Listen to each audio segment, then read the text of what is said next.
Good morning, everyone. We are Inside China Business.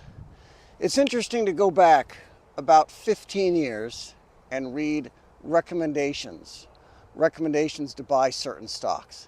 And there were certain stocks that were almost guaranteed to perform well. And it was based on a pretty simple thesis that over the course of the next generation, we would need to grow record amounts of food. That we would have to grow in the next 40 years more food than had been grown in the previous 10,000 years. And with that idea in mind, some of these stocks became pretty obvious if you think about it. John Deere, which was the biggest manufacturer of farming equipment and machines in the world. And also fertilizer stocks, the chemical companies that produce the fertilizers needed to grow food.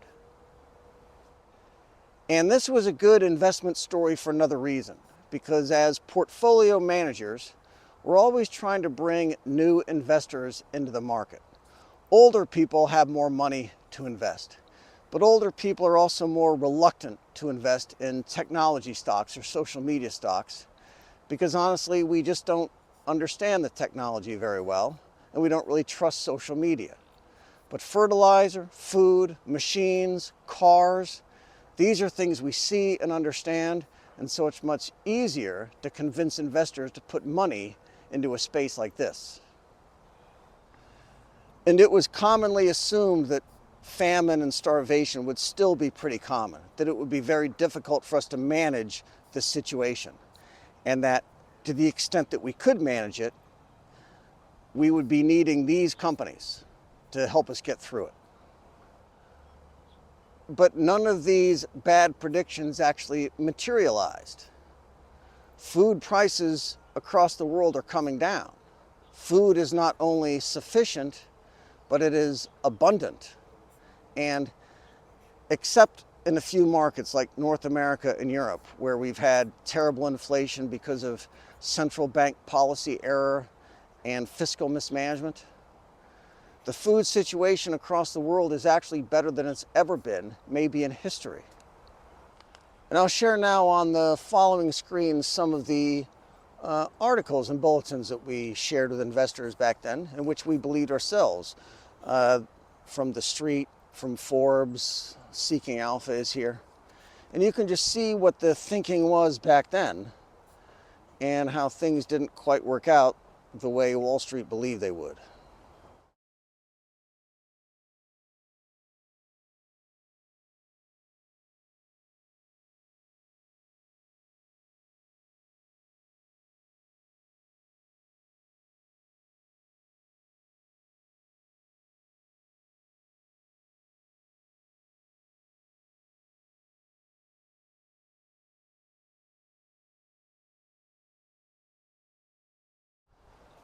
So in China and India, these are the biggest population centers of the world. And here we're not far from the middle of the Yuxi Circle. The Yuxi Circle is a interesting feature that demographers came up with a few years ago. Half of the population of the world lives inside this circle right here. And the center of it is in Yuxi, China, which is in southwest China. It's right across the lake from Kunming. So you can think of it like within a 6-hour plane ride of Kunming, you are flying over half the population of the world. And so this is where most of the food is needed. It can be grown anywhere, but it's going to be consumed here. So half of the food in the world either needs to be grown inside the circle or brought in from outside. So here in North China, I'll share with you now the spot prices. These are prices from the North China ports of Qingdao, Dalian, and Tianjin. So these are what prices are being paid at the port. And we see this is over the past quarter. So these are the past 3 months since December. Number 3, soybeans down over 4%. Number 3, yellow corn off 8%. Number 2, hard wheat, lower by 6%. White sugar down 4%. Rapeseed is big here. Rapeseed is the source seed for a lot of the cooking oils. and it's down 5.3. There's another factor to consider when you're talking about the spot prices from China, which is a lot of these crops, the sugar, the soybeans, the corn, those are mainly coming from Brazil and Australia, and those are southern hemisphere countries. This is the time of year these prices should be going up because their harvest time is March and early April, but it's going down. This is very unusual for this time of year to see falling prices in these key foodstuffs and grains. So even in China, food prices are falling fast. In fact, China even has an obesity problem. Now, 20 years ago, we just assumed that China would struggle with food scarcity, perhaps even famine. What they got instead was diabetes. So the crash in food prices, the rapid decline in food prices here in China seems to mirror what's going on globally in most key calorie sources. So again, these are global prices, but on historic charts. So rice may be the only exception. It's trading at near record highs. Soybeans is back to the price of 2008. Wheat, we've been here before on wheat. In 1980, the price is the same as now, then in 1996. And then since 2008 and 2022, wheat prices are down by half. Here is oats, which is an important feed grain for livestock. There's canola, that's cooking oils again. For corn, we saw these corn prices back in 1996, then again in 2006. Even in the dairy sector, milk hasn't moved in price since 2004. That was 20 years ago. Cheese, looks like we've got all the cheese we need. We're at the low end of the trading range going back 13 years. So this is an amazing success story. Food is being well supplied to the global markets at lower prices than we had a right to expect. And so let's look at how that came to be. Remember how the analysts suggested that we buy fertilizer stocks, that as we grow all this food, we would need all this fertilizer. So we'll go through now some of the biggest agriculture names. These are the biggest stocks by market capitalization, which is the market value of the companies. So it's Mosaic, Nutrien, CF, SQM, and IPI. IPI is Intrepid Potash. And the stock charts here are almost all falling. But what we want to look at here is in the financials screens, and at this figure right here, which is sales Y to Y TTM. So this figure is sales year over year, and TTM is trailing 12 months. So we go back 365 days from now, last year, this date, plus 1 day. And then we bring all those sales together.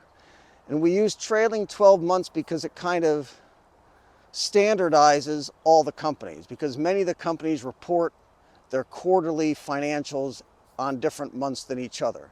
But TTM means we can kind of look at the same set of data and compare company to company. And Y over Y means we're taking the trailing 12 past months and we're comparing them to the trailing 12 months previously to that. So these are the biggest fertilizer companies in the world, at least the ones that are traded on stock exchanges. And for all these big fertilizer companies, their sales are falling. Mosaic's fertilizer sales are down 28% year over year TTM. Nutrien down 23, CF off 40, SQM down 30, IPI lower by 17. Their stock prices are also falling.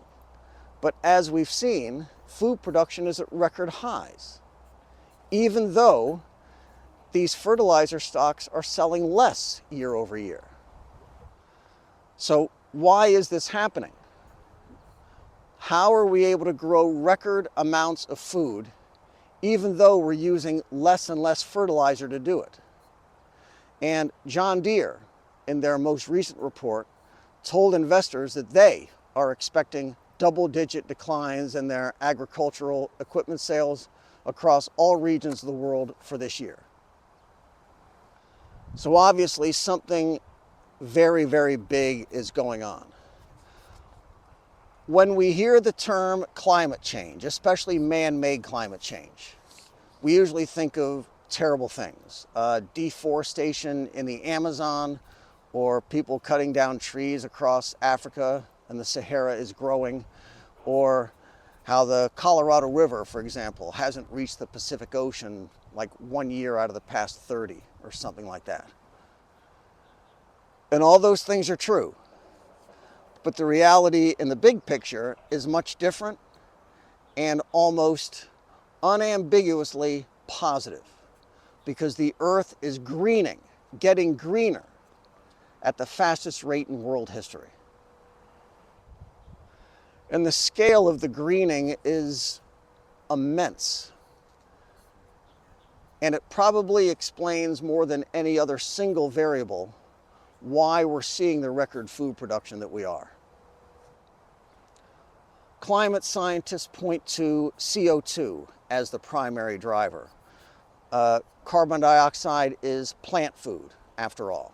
So large amounts of carbon dioxide in the atmosphere is fuel that will help plants thrive and grow. Let's look at some satellite maps first. This one comes from NASA. It's a measurement of annual average leaf area. They use a measurement here called the leaf area index. They calculate it by taking one side of a leaf, measured in square meters of leaf per square meter of land. This means counting up a lot of leaves, measuring a lot of places, and doing a lot of math. Fortunately, satellite imagery makes all of this much easier. And the results are here. White means desert or Arctic area. The brown spots on the map are where vegetation has decreased since 2000. And the brown spots on the map are most obvious in the Amazon area of South America and in parts here and there in sub-Saharan Africa. But almost everywhere else is green. East Europe is going green, and demographers suggest that's probably because of falling populations there, human populations. Nature is coming back to where people used to be. The Western United States and Australia are dry regions that are somehow much more green than ever before.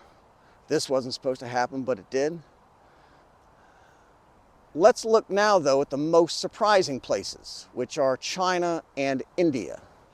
China and India are the world's biggest population centers. There's 3 billion people here between them.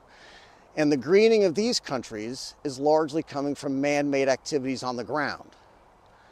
I'll share in the next pages the abstract of a study in Nature. Its authors were a group of Chinese researchers, and it puts the Asia greening maps here into clearer perspective. Over 1/3 of the greening of the entire Earth is happening in China and India, although these two countries combine for far less than 1/10 of the Earth's surface. Also, lots of India and China are mountains and desert. The Himalayas are right over there, after all. And the researchers find that 42% of the greening of China is coming from forest reclamation, and 1/3 or so is coming from new cropland. In India, new crops account for over 4/5 of the greening there. So in these two countries, China and India alone, the two biggest population countries, there's been a 35% increase in food production since 2000. And this has happened at a time also where hundreds of millions of people in these countries have moved from the countryside to cities. In total, across the world, the growth in green areas is equal in size to 3 United States. It's the equivalent of 2 million square miles per year of new greening. So this is all great news for the world and for everybody living in it.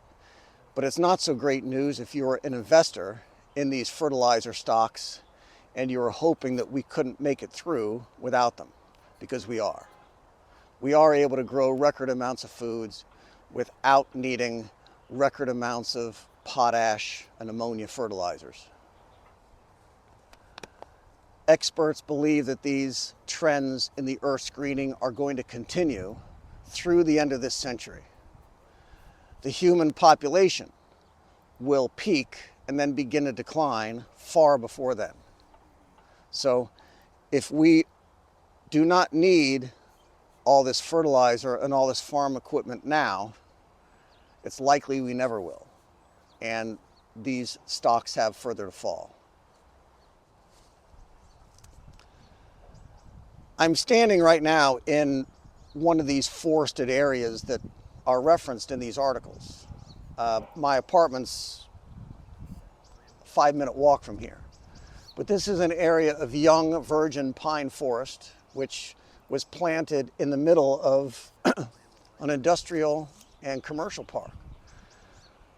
There are hundreds of these places across Laoshan, which is part of Qingdao, and there's thousands across Qingdao. Hundreds of thousands across all of China. God has given us a perfect world, a gift, in perfect balance. And when we take care of it, and when we take care of each other, we have everything we need. Thank you. Be good.